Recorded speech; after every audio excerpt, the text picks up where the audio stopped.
mestrado, e eu vi um colega apresentando um trabalho sobre ferida. E eu, como o professor Gilson me apresentou, sou ortopedista, cirurgião, eu olhei aquilo e falei, o que essa luzinha vai fazer nisso aqui? Isso eu estou falando de 2015, né? Ou seja, vou completar 9 anos agora esse ano. E eu estou falando isso por quê? Porque naquele momento eu tinha 2 caminhos. Ou eu fechava minha mente, continuava acreditando só naquilo que eu tinha como verdade para mim, ou eu aproveitava aquela oportunidade para abrir minha cabeça e entender, peraí, o que essa pessoa sabe que eu ainda não sei? Por que ela está fazendo um trabalho que me soa completamente estranho? E aí eu fui, como um bom cientista pesquisador, fui começar a buscar informações, literatura, e entender o mecanismo daquilo, e saber como eu podia utilizar aquilo na minha especialidade. Era um momento que nenhum ortopedista no Brasil falava sobre laser. Não existia curso, não existia treinamento, não existia nada disso. E eu comecei a procurar, vi alguns aparelhos fora do país. Há 5 anos atrás, eu tive o privilégio de ser o primeiro ortopedista no Brasil a adquirir um aparelho de laser de alta potência, poder trabalhar, e hoje eu vim compartilhar um pouquinho dessa experiência com vocês. Quero agradecer muito o convite, é uma honra para mim estar aqui falando para uma plateia de fisiatras. Tem dias que eu pergunto assim, gente, eu acho que talvez eu tenha escolhido a especialidade errada na hora de marcar o X na residência. Né? Talvez ainda venha a realizar essa transição de carreira algum dia, mas eu fico com muita humildade que eu venho aqui falar um pouco sobre a minha experiência. Não tenho a bagagem teórica que vocês têm na parte de física em si, eu acredito que vocês têm muito mais conhecimento que eu, mas eu tenho um pouco mais de prática, talvez, certo? E aí é o que eu quero falar. Não tem conflito de interesse, não. Eu faço questão de relatar isso. Algumas marcas vão ser apresentadas, mas nenhuma delas tem algum tipo de patrocínio com relação ao meu trabalho. Hoje eu tenho uma clínica em Belo Horizonte. Há 6 anos eu trabalho exclusivamente com medicina regenerativa. As cirurgias hoje reduziram, eu faço uma cirurgia a cada 6 meses, praticamente. E trabalho mais com métodos físicos, ondas de choque, laser, estimulação magnética, células-tronco, plasma em plaquetas, infiltrações de gás por ultrassom, e, enfim, fiz a residência de dor, eu acabei fazendo outra residência de dor. E hoje eu estou na diretoria da Sociedade Brasileira de Laser, a qual eu trago aqui os cumprimentos da sociedade. Revisões da literatura. Então, essa apresentação minha eu vou trazer bastante artigos, e quando vemos a literatura, algumas indicações já bastante consagradas para o uso do laser de alta potência. Todas essas aqui fazem parte do dia a dia do fisiatra. Acho que não tem nenhuma aqui que talvez seja estranho para vocês. Neuropatias, problemas circulatórios, edemas, né, principalmente. Cada vez mais a gente está vendo um aumento da popularidade do linfedema, né, uma coisa que nos falava, do lipedema principalmente, nos falava sobre isso, ninguém sabe de quem que é. O cirurgião plástico corre, né, o vascular não quer nem saber, e vai acabar caindo no fisiatra mais cedo ou mais tarde. É inegável. E nós temos bons trabalhos mostrando evidência de infravermelho, de fotobiomodulação para esse tipo de patologia. Por quê? Porque ali existe uma falência. Quando nós falamos de fotobiomodulação, ou de laser, ou de infravermelho, a gente precisa entender que aquilo age a nível celular, a nível mitocondrial. Né? Então, grande parte das doenças crônicas que nós temos, doenças reumáticas, tem trabalhos muito interessantes de ciência básica hoje mostrando que o mecanismo fisiopatológico do desenvolvimento da osteoartrite, ele envolve uma falência mitocondrial. Existe uma disfunção mitocondrial associada, e a maioria dos colegas ainda não entende como manejar isso. Como que eu consigo fazer um suporte mitocondrial para permitir que o corpo consiga se reparar. Isso é algo que tem trazido bastante sucesso, bastante satisfação nos meus pacientes. Esse é um trabalho que eu publiquei ano passado, junto com um grupo de São Luís do Maranhão. Nós temos uma revisão sistemática sobre o uso de laser de alta potência para dores crônicas. Tá? E nós, após fazer a primeira, nós chegamos a 31 artigos de ensaios clínicos de revisões, fizemos a avaliação da qualidade, o appraisal, dessa literatura toda.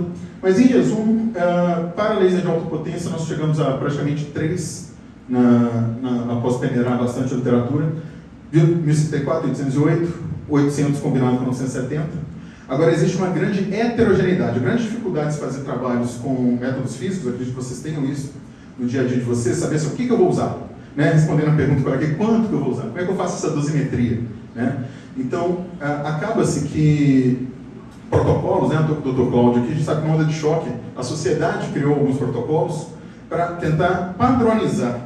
Mas, gente, na prática, é praticamente impossível, os pacientes são muito diferentes, as respostas são muito diferentes, os aspectos biopsicossociais, fisiológicos, né, ou seja, nutricionais, comportamentais, a sensibilidade à dor varia muito. Então, assim como na onda de choque, a gente tem muitas vezes que individualizar, personalizar, eu falo que isso não é uma linha de produção, é uma roupa de alfaiate. Né? O tratamento com método físico, cada vez mais eu vejo, assim como na medicina, eu acredito que muitos de vocês trabalham com medicina canabinoide, né, com canabidiol, você tem que fazer uma titulação. Né? Você tem que começar a ver como é que o paciente responde, regular dentro da própria sessão, você sobe um pouquinho, desce um pouquinho, isso a gente chama de biofeedback. Acho que é um conceito que todos vocês entendem bem. E eu digo que na aplicação de laser também nós vamos ter que sempre pensarmos como é que está esse biofeedback. Por isso que não dá para simplesmente apertar um botão e deixar o aparelho fazer sozinho. Né? Por isso que conhecer, lógico, temos que ter a bagagem física, a bagagem teórica, mas existe precisa de ser humano. Essa parte, o robô, a inteligência artificial, ainda vai demorar um tempo para levar da gente, graças a Deus. Com relação a conclusão, né, dessa revisão que nós fizemos, então laser de alta potência e redução de dor, mais de 95% de eficácia. E aí eu vou falar um pouquinho sobre cada um desses trabalhos, né, que nós levantamos de acordo com as regiões do corpo. Acho que eu fiz alguma coisa errada. Vamos lá. Então isso aqui, deixa eu ver se eu vou conseguir tocar o vídeo, tá? Isso aqui é um paciente que fez uma cirurgia de prótese de glúteo. E o cirurgião plástico dela me encaminhou, porque ela estava com uma dor incapacitante. Já tinha feito bloqueio, tomava morfina, opioides, anti-inflamatórios, corticoides, várias infiltrações no local e nada melhorava a dor dela. Isso foi talvez na primeira semana que eu estava com o aparelho e eu trouxe esse caso por esse motivo. Né? Eu acho que no início a gente fica um pouco inseguro ali, como é que vai ser. Eu estava muito descrente, que ela tinha uma alodínia, sabe aquela alodínia que você não consegue sentar em um pós-operatório, né? Ou seja, eu estava pensando, será que lesionou algum nervo? Uma situação assim. E, eu não sei se o áudio vai tocar. Eu acho que está sem um volume, mas enfim. Ali após a sessão, ela simplesmente reduziu uma dor de 9 para 0, com 5 minutos de aplicação de laser de alta potência. Na primeira sessão.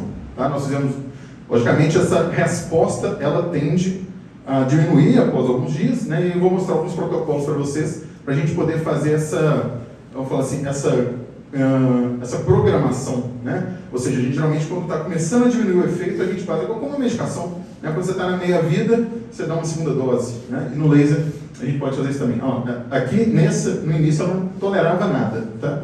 Então o paciente teve um resultado muito bom. Aqui é um trabalho mostrando a aplicação de laser de alta potência para dores lombares, um trabalho que foi comparado com o placebo. O pessoal que está tirando foto aí no final vai ter um presente, tá? Vou deixar todos os slides, tem um PDF com os artigos na íntegra, só se quiser ficar mais à vontade para não ter que tirar foto. E aqui, então, mostra que esse aqui é um outro ponto que tem muito heterogeneizado na literatura.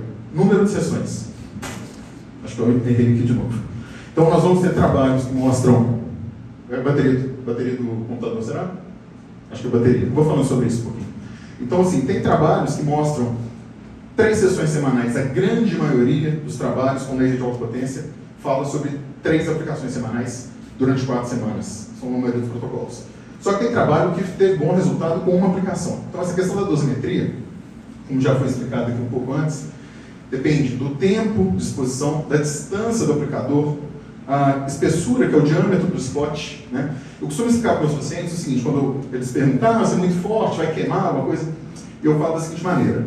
É uma equação que tem muitas variáveis. Né? Então, a distância da fonte, o tempo de exposição, o tamanho, a potência do aparelho, a frequência, o comprimento de onda que eu já falar. Agora, por exemplo, nós conseguimos nos expor à luz infravermelha no Sol, que é uma fonte de uma potência muito grande, que nós estamos a uma distância praticamente infinita dele, certo? Se nós estivéssemos a metros do Sol, certamente nós seríamos queimados, né? Nós não estaríamos aqui. Quando nós usamos fontes de menor potência, a tendência é que nós tenhamos que usar mais tempo. E o colega que me precedeu falou sobre o laser considerado de baixa potência. Uma grande queixa dos pacientes com laser de baixa é o seguinte: o número de sessões muito alto e o tempo de sessão muito alto.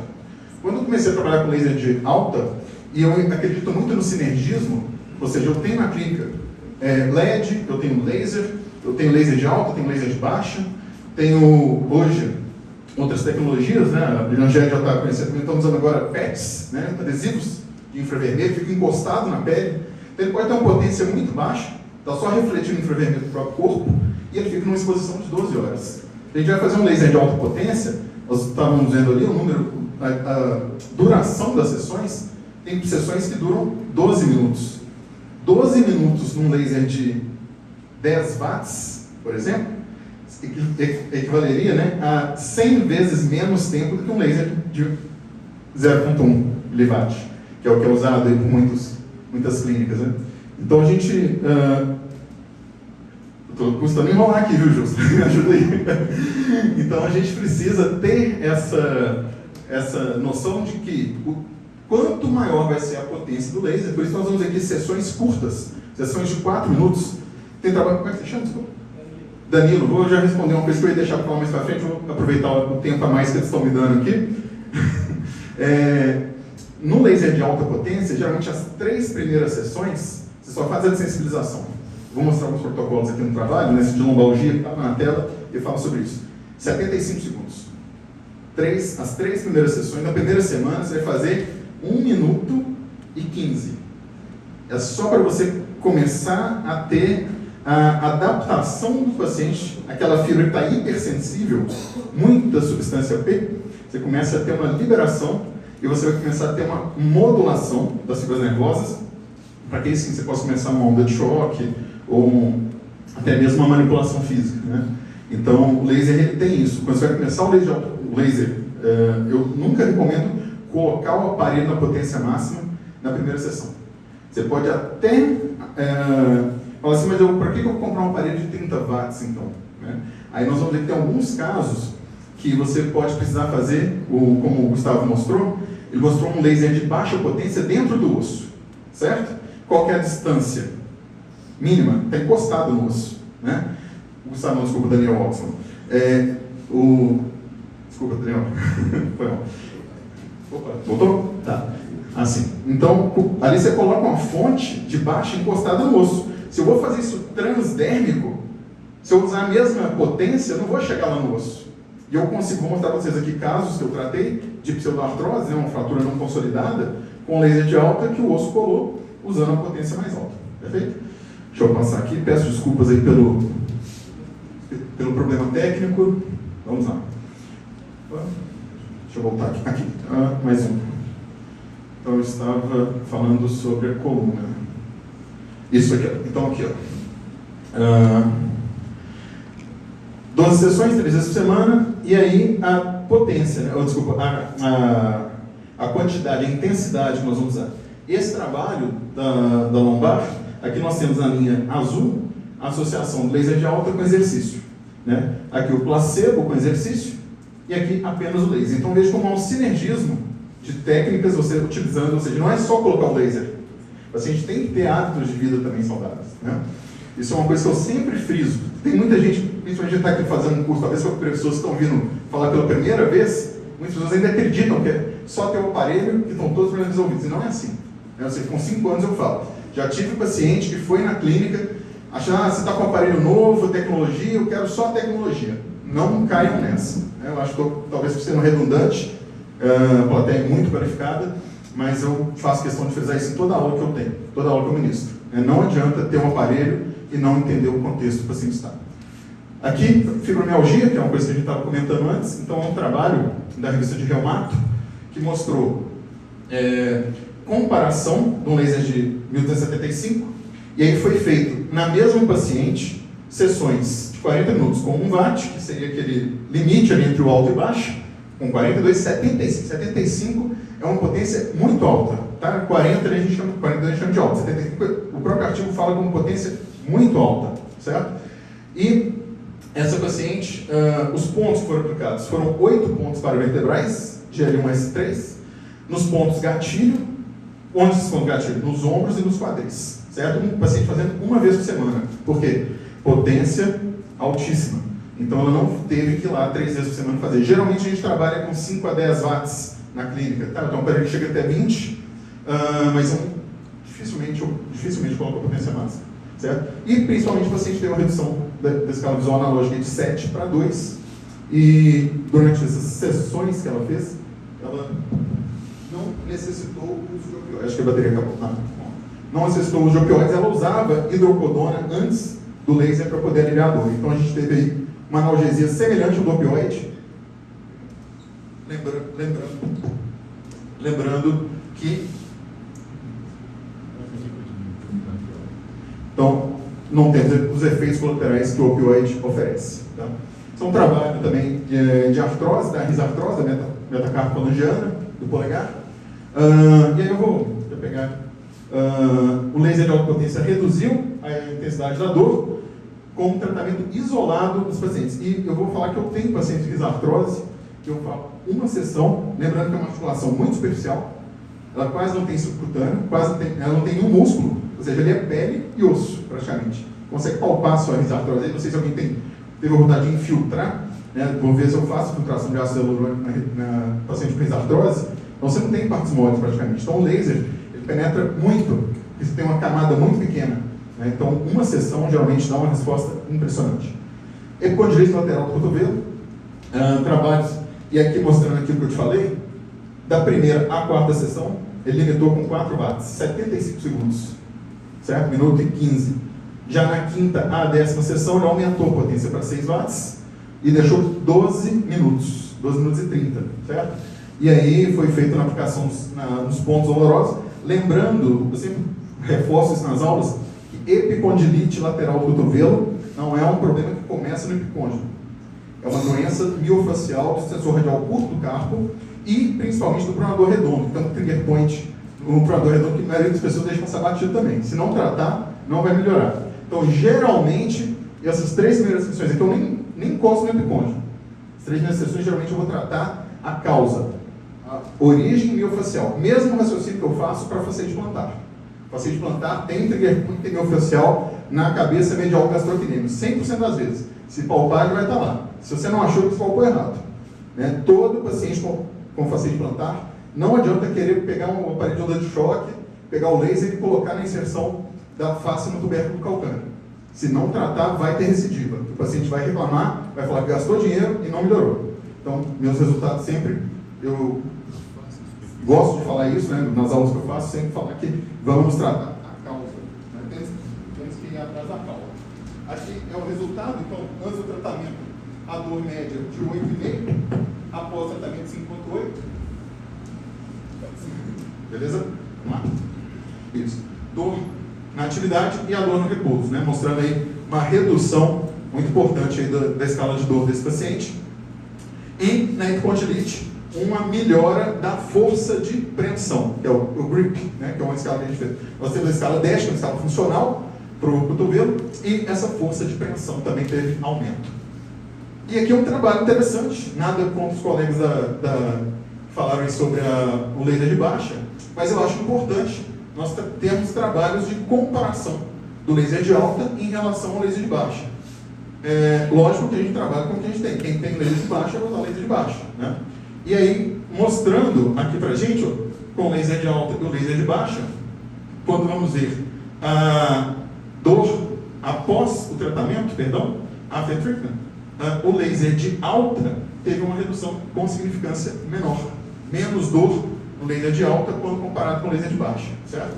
Aí entraria um outro critério, o aparelho de alta é mais caro, se é custo efetivo, o número de sessões vai ser menor com laser de alta do que com laser de baixa, né? Então existe uma discussão de custo-efetividade também, mas estatisticamente falando, de acordo com os trabalhos, mostra que a utilização, né, mais uma vez, aqui mostrando o tempo de sessão, né, 75 segundos, e aqui eu foto, na verdade aqui foi feito a primeira e terceira sessão com 75, aqui está errado, está aqui a 12h30, foi tempo maior, tá? Na quarta à nona sessão, nesse caso aqui. Manguito rotador, tá? Então vamos falar um pouquinho do ombro. um trabalho interessante que comparou laser de alta com a gente chama laser sham, né? O laser sham, na verdade, eu até tenho uma convicção pessoal que você está fazendo uma luz, né? Ou seja, tudo bem que às vezes é uma luz de LED ou é uma luz não concentrada, mas se formos pegar o estudo físico, toda luz que você coloca, tanto que antigamente a gente tratava com, como é que chamava aquela luz infravermelha? Tinha um nome. O pessoal que tem mais experiência deve lembrar. Tinha uma luz vermelha que colocava, ela aquecia, era uma fonte de calor. Infravermelho mesmo, eu usava infravermelho, não era nem LED nem laser, era só luz vermelha.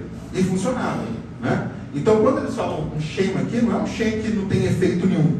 É só um sham que não era laser. O paciente não sabia se aquela luzinha que estava lá era laser ou não era laser. Tá? Agora, não posso chamar isso de placebo, na minha opinião. Certo? Porque não é um placebo. Existe um efeito fotodinâmico daquela luz ali, de qualquer luz. Certo?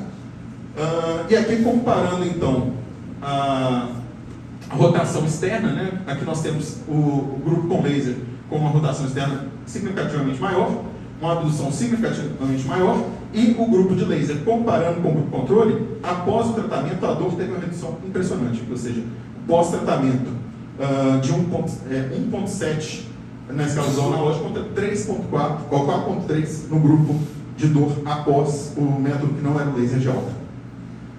Capsulite adesiva, acho que é um desafio para todo mundo, né? Ou seja, e capsulite adesiva que, se me permitem, né, essa um segundo aqui do termo do laser, capsulite adesiva, ela é uma síndrome de distrofia simpática reflexa da cápsula da articulação do ombro, certo? Ou seja, eu não consigo tratar um paciente de capsulite adesiva se eu não fizer um bloqueio simpático nesse paciente, certo? Porque existe ali um espessamento da cápsula, existe ali uma fibrose que aquilo não é a causa da doença. Aquilo é um sintoma causado por uma imobilidade, por um estado hiperinflamatório, por uma situação de excesso de interleucinas, que vai ter uma ação direta sobre as fibras nervosas simpáticas que vão causar uma hiperalgesia. Né? A rigidez não é a causa da capsulite. A rigidez é um sintoma da capsulite. Né?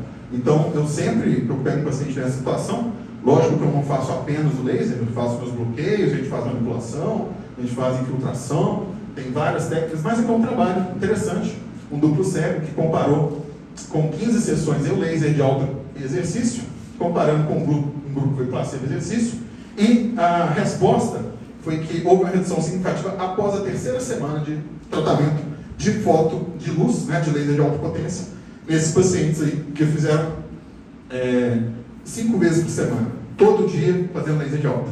Você lembra que eu mostrei? Os primeiros trabalhos fazia 3 vezes por semana, outro fez 1 vez por semana. Aqui a indicação dele já foi fazer 3 semanas, fazendo todos os dias, e após a terceira semana, após o final da intervenção, o paciente começou a ter melhora da dor aí. Tá? E não teve. Uma outra coisa interessante é que houve melhora da dor nesse trabalho, na capsulite adesiva, mas não houve diferença na amplitude de movimento. Tá? Aqui é um outro trabalho que mostra também interessante com esse gráfico, que é um gráfico de dor, mostrando que após, que eu saí praticamente do mesmo baseline, certo? E na terceira semana, a diminuição da dor foi significativa. Mas quando a gente pega o follow-up longo, ou seja, no longo prazo, o tratamento com laser de alta potência, ele não dá muita diferença dos tratamentos convencionais com exercício, fisioterapia, bloqueios, etc. Tá? Essa aqui eu acho talvez a mais realidade de vocês, lesões neurológicas, né, paciente hemiplégico, pós-acidente vascular encefálico, e é um trabalho também interessante que mostrou que o laser de alta com exercício foram mais eficientes nesses pacientes do que o exercício isolado, que foi o critério de comparação deles, e houve uma diminuição da lesão do manguito nesses pacientes, lembrando que eles têm uma atrofia muscular importante, né? Existe uma metaplasia desse tecido tendinoso, devido já é um tecido hipovascular, né? Aquela zona crítica de Cosman, e quando você tem uma atrofia muscular, a irrigação do tendão fica muito comprometida. O tendão se irriga a partir da difusão do músculo, da bainha do músculo, da fáscia, e aí a gente teve aqui esse caso aí que mostrou. Por quê? Porque melhora a irrigação.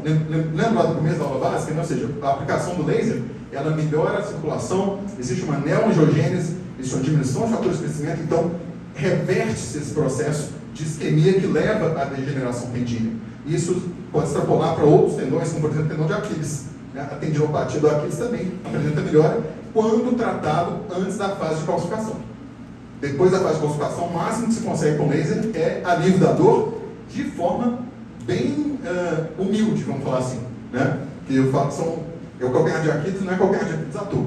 Eu acho que é a dificuldade de quem trabalha com onda de choque, é a dificuldade de quem trabalha com laser e quem trabalha com qualquer outro método, porque ali já existe uma sequela, né? A calcificação insercional do nó de Aquiles já é um problema que houve uma negligência do paciente, do médico, enfim, é um problema que é irreversível, que é a calcificação. Enquanto houver atividade osteoclástica aumentada, liberação de fosfatase ácida naquele tecido, vai haver dor, porque o que dói é o osso, né? Ou seja, tendão não tem fibra nervosa, em volta do tendão sim, né? No pé do tendão temos, mas ali na inserção existe uma dor causada pela atividade intraóssea, e ali você vai ter uma dor que realmente é bem desafiadora. Artrose de joelho, agora um pouquinho da minha área, né? Eu que não, assim, né? Para minha felicidade, talvez, é o que tem mais artigos científicos publicados desde a alta potência, é para osteoartrose de joelho. Né? E eu fui cirurgião de joelho, cirurgião de prótese, né? Esse fellow em Lyon que o Jus falou que eu fiz aí foi um fellow de artroplastia. Eu fui para Lyon estudar, para aprender a fazer prótese, e depois conhecer esses métodos aí, eu realmente, hoje a gente mais contraindica do que indica. Então, é um trabalho interessante que mostra aqui pré e pós-tratamento, comparando aqui a fisioterapia convencional, diferença pequena de dor no pré e pós, comparando com a dor aqui com o laser, uma redução aí de mais de 50% após o protocolo aí de 4 semanas, com 3 vezes por semana. Né? Então, muito interessante o resultado.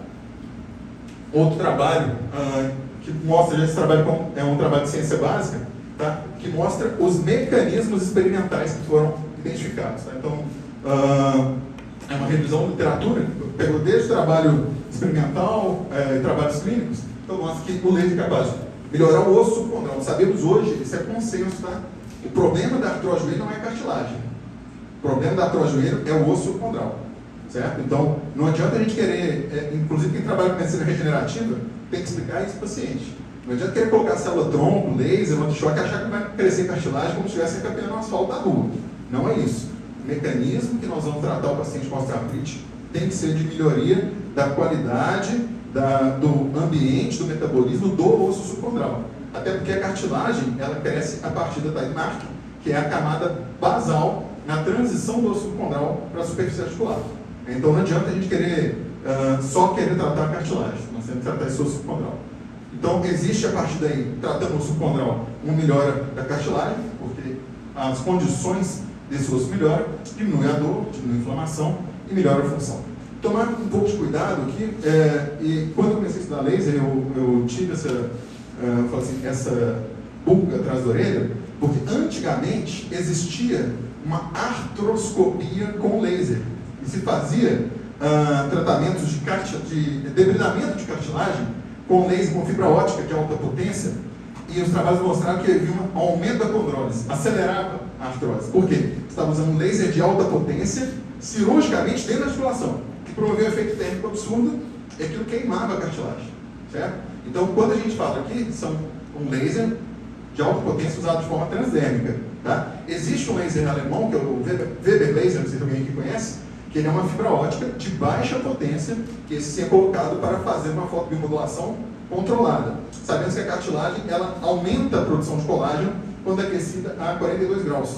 Tá? Então isso pode ser qualquer fonte de calor, seja ela por radiofrequência, seja ela por laser, seja ela por aplicação de compressa. Aos 42 graus existe um estímulo para a produção de colágeno, tá? Na articulação.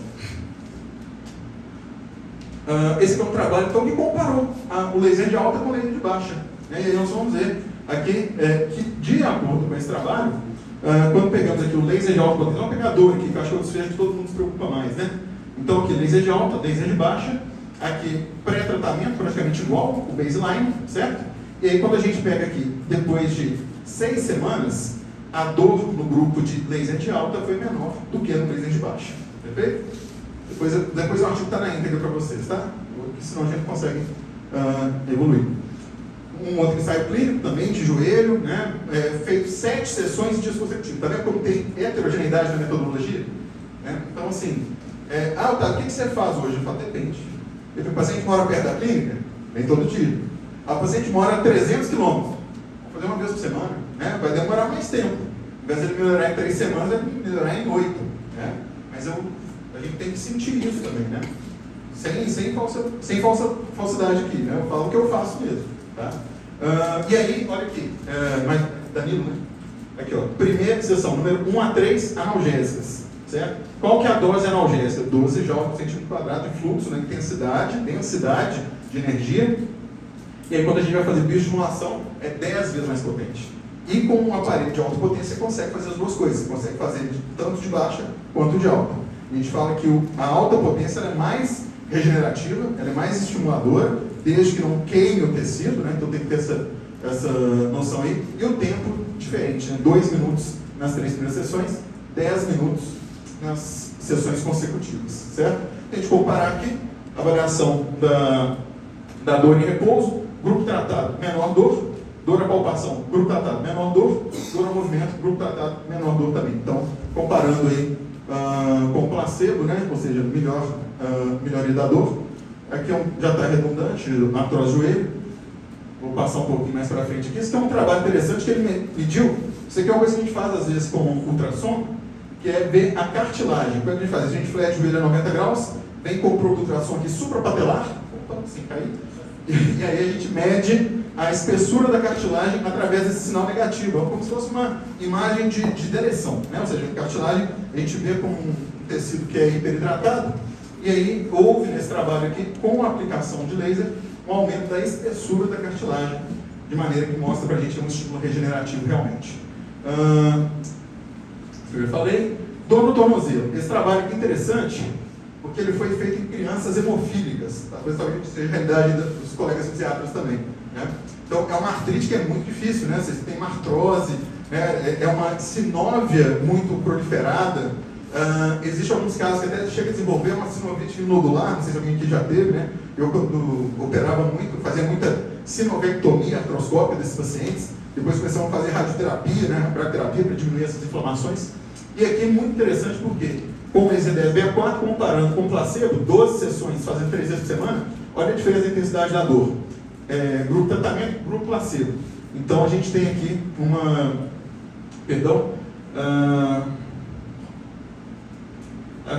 houve uma diminuição da dor. Aqui eu não estou lembrando agora se eu coloquei isso aí trocado, mas houve aqui uma diminuição interessante da dor. Sim, isso aqui eu queria mostrar. Área de pressão, área de carga, né? Ou seja, foi feita aquela baropodometria e foi medido qual que é a área de apoio, que é tornozelo, né? Então quando a pessoa tem dor, ela pisa sem pisar, né? Ela anda meio que flutuando. E quando a gente pega aqui, ó, a área de carga no grupo tratado, olha só, o dobro de área de pressão comparando com o grupo que não foi tratado, né? O grupo placebo.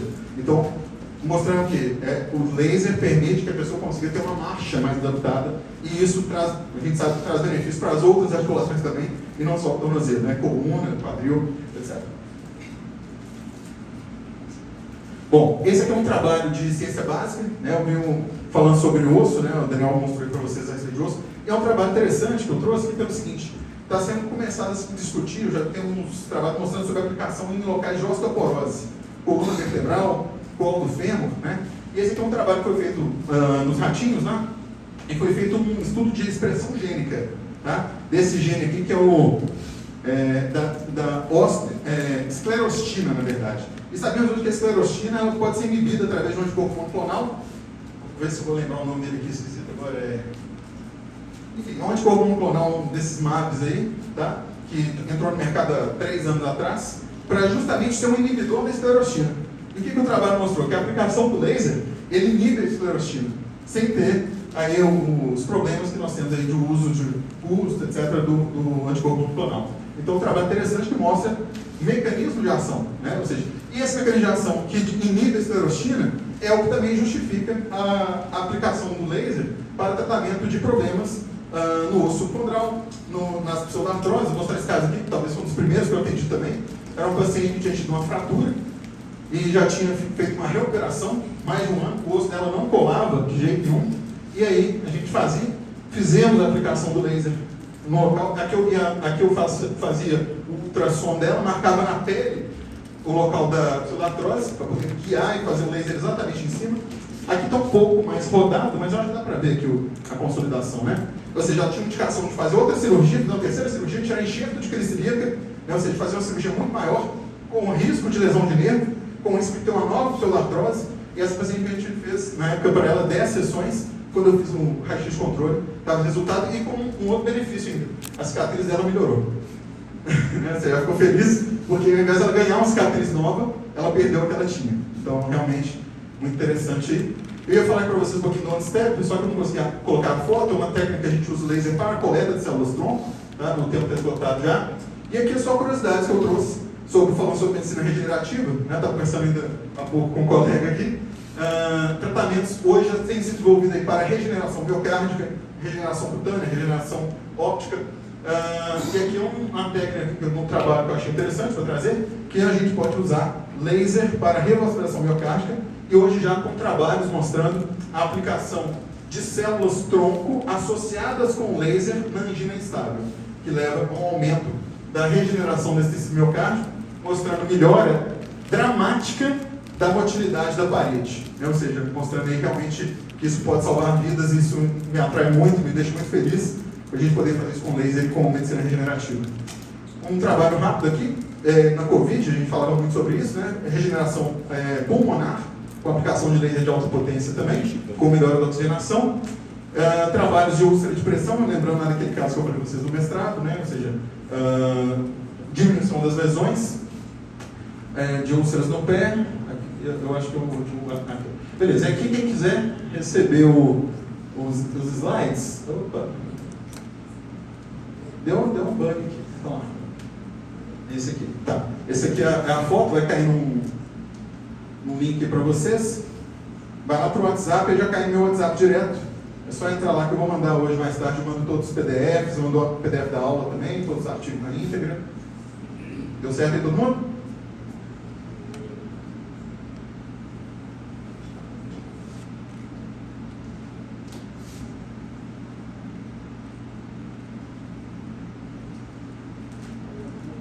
Isso, é isso, eu vou mandar para a comunidade. Deu certo?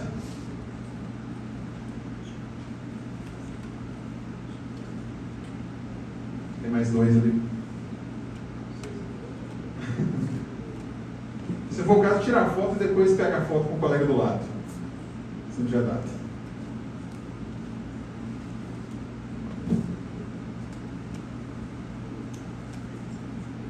Oi?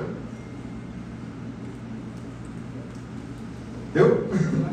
Depois espera comigo, eu pego meu computador aqui no intervalo, tá? Só para não agarrar. Pessoal, então em nome da Sociedade de Laser, eu queria deixar um convite para vocês, tá? Em agosto, agora, vamos ter um congresso. Quem quiser saber mais sobre laser em todas as especialidades médicas, vamos ter um congresso, que é um congresso que vai ter exposição de aparelhos, práticas, né, colegas de outros países, de várias especialidades, discutindo a aplicação do laser. Então eu faço esse convite aqui para vocês. Quem estiver aqui em São Paulo em agosto, quiser ir lá conversar sobre laser com a gente, vai ser um prazer. E deixar meu Instagram no finalzinho aqui, quem quiser me dar a honra de bater um papo, me manda um direct depois. Muito obrigado.